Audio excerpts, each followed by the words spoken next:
ایک مسافر ہوائی جہاز دوران پرواز خرابی کی وجہ سے گھنے جنگل میں اتر گیا۔ جنگل کے بادشاہ نے اپنی ملکہ شیرنی سے کہا، جہاز میں وہ لوگ زندہ ہیں، یہ لوگ لکڑی حاصل کرنے کی خاطر ہمارے جنگل کو ختم کر رہے ہیں، ان لوگوں کو ختم کر دینا چاہیے۔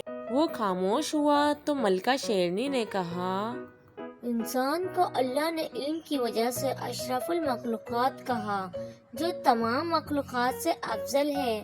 انسان کو دنیا میں بھیج کر جانوروں کو اس کی خدمت پر مامور کیا۔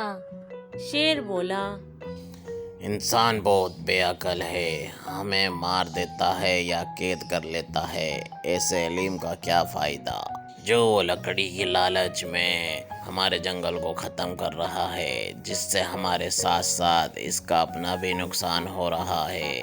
اگر ہم چھوٹے جانوروں کا شکار نہ کریں تو ان کی تعداد انسانوں سے زیادہ ہو جائے گی۔ اس کے علاوہ جنگلات نہ ہونے سے ماحول میں آکسیجن کم ہو رہی ہے۔ شیرنی ملکہ نے کہا، تم ناشکری کر رہے ہو، انسان ناشکرا ہو سکتا ہے، ہمیں ایسا نہیں ہونا چاہیے۔ ہمیں انسان سے کیا لینا دینا؟